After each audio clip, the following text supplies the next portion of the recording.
Hi friends, welcome to my channel. నేను మీ రాజు. ఇప్పుడు మీరు చూస్తున్నటువంటి ఈ ఆలయము శ్రీ లక్ష్మీ నరసింహస్వామి ఆలయము మల్లూరు గ్రామంలో ఉంది. మేము మా కుటుంబంతో పాటు ఈ మల్లూరు శ్రీ లక్ష్మీ నరసింహస్వామి ఆలయానికి దర్శించుకున్నాము. మీరు ఎప్పుడైనా కూడా శ్రీ లక్ష్మీ నరసింహస్వామి ఆలయము మల్లూరు గ్రామంలో ఉంది. ఈ ఆలయాన్ని సందర్శించి ఉంటే నాకు కామెంట్ చేయండి.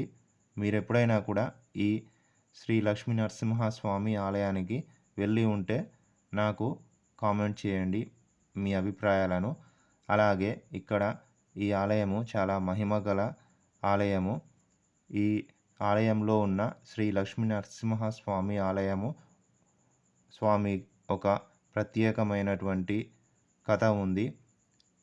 కొన్ని సంవత్సరాల క్రితము ఇక్కడ ఈ ఆలయంలో శ్రీ లక్ష్మీ నరసింహస్వామి ఆలయము స్వయంగా వెలవడం జరిగింది. స్వామివారు మా కుటుంబంతో పాటు మేము ఇక్కడ ఈ ఆలయాన్ని దర్శించుకోవడానికి వచ్చాము. ఆలయము ముందు భాగము ఈ విధంగా ఉంటుంది. ఈ ఆలయము ఒక కొండ పైన ఉంటుంది.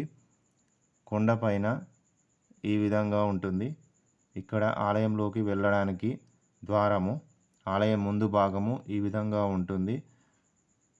మేము ఇప్పుడు మా కుటుంబంతో పాటు ఆలయానికి వెళ్తున్నాము.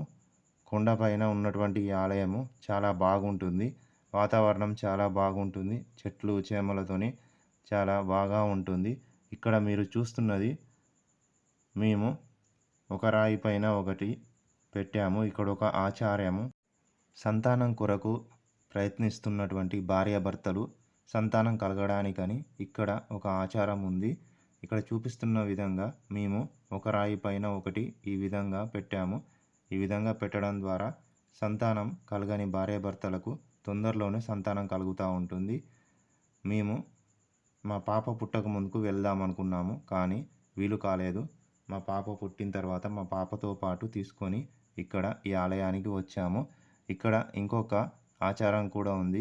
ఇక్కడ ఒక స్వచ్ఛమైనటువంటి నీరు స్వామివారి పాదాల దగ్గర నుంచి వస్తూ ఉంటుంది. ఆ నీరు చాలా తియ్యగా ఉంటుంది.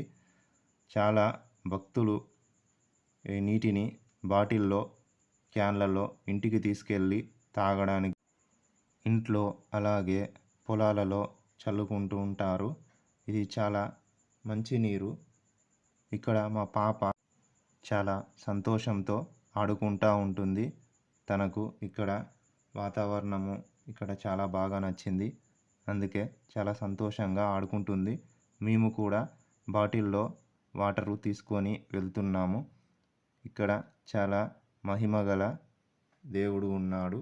ఇక్కడ స్థానికులు చెప్పేటువంటి కథనం ప్రకారం ఇక్కడ స్వామివారు ఒకరోజు శిలారూపంలో, మనిషి రూపంలో గుట్టపైన ఉన్నప్పుడు ఒక కాపరివాడు, పశువులను కాసే కాపరివాడు మేకలను తోలుకుంటూ ఇక్కడికి గడ్డిని మేయడానికి అని చెప్పని తీసుకొని వచ్చాడు. అప్పుడు అనుకోకుండా ఆ పశువుల కాపరి అనుకోకుండా పశువులకు గడ్డి కోసమని గడ్డపారతోని పశువులను గడ్డి మేపడానికని గడ్డి తొలుస్తూ ఉంటే అప్పుడు అనుకోకుండా ఆ గడ్డపారకు స్వామివారి నాభి పైన తగలడంతో అక్కడ గాయము ఏర్పడడం జరిగింది. ఆ గాయం కారణంగా స్వామివారు ఇబ్బంది పడకూడదని ఇక్కడ అయ్యగారులు, పూజ చేసేటువంటి పూజారులు ఆ నాభి దగ్గర అంటే బొడ్డు దగ్గర గాయం కనబడకుండా ఉండడానికి పసుపు, గంధంతో కలిపి ఇక్కడ అలంకరిస్తూ ఉంటారు. అలాగే ఇక్కడ ఈ నాభి స్థలాన్ని ముట్టుకుంటే మెత్తగా ఉంటుంది. ఇది స్వామివారి అద్భుతము. మనుషులకైతే ఏ విధంగా నాభి స్థలంలో అంటే బొడ్డు దగ్గర మన శరీర భాగం మెత్తగా ఏ విధంగా ఉంటుందో అలాగే ఇక్కడ స్వామివారు ఆ పశువుల కాపరి చేసినటువంటి గడ్డపారతోని చేసినటువంటి గాయం కారణంగా మెత్తగా ఉంటుంది స్వామివారి ఆ నాభి భాగము. అది ఒక స్వామివారి అద్భుతమైనటువంటి లీల. అందుకే ఇక్కడ ఈ వింతను చూడ్డానికి చాలామంది భక్తులు వస్తూ ఉంటారు. అలాగే ఇక్కడ స్వామివారి పాదాల నుంచి నీరు వస్తూ ఉంటుంది కొండ కిందికి. అది ఎక్కడి నుంచి వస్తుందో కూడా తెలియదు. ఈ అద్భుతము అయిన సంఘటన మీరెప్పుడైనా చూసి ఉంటే నాకు కామెంట్ చేయండి. అలాగే ఇక్కడ ఈ స్వామివారికి కళ్యాణము మహోత్సవము జాతర అనేది మే నెలలో 3 రోజుల పాటు చాలా బాగా జరుగుతూ ఉంటుంది. ఇక్కడ చాలా బాగా జాతర అనేది జరుగుతూ ఉంటుంది. స్వామివారి కళ్యాణం మే నెలలో. ఈ కళ్యాణానికి చాలామంది భక్తులు ఇక్కడ వస్తూ ఉంటారు. ఇక్కడ ఈ ఆలయము చాలా పేరు పొందినటువంటి ఆలయము. పెళ్లి కాని వారు ఎవరైనా కూడా ఇక్కడ దర్శిస్తే పెళ్ళవుతుంది తొందరగా. అలాగే పెళ్ళైన వారికి ఇక్కడ దర్శనం చేసుకుంటే, స్వామివారి దర్శనం చేసుకుంటే తొందరగా సంతానం కలుగుతూ ఉంటుంది. చాలా మహిమ గల ఆలయం. ఈ వీడియో మీకు నచ్చితే లైక్ చేసి, షేర్ చేసి, కామెంట్ చేసి మన సనాతన్ ఛానల్ను సబ్స్క్రైబ్ చేసి ఎంకరేజ్ చేయండి.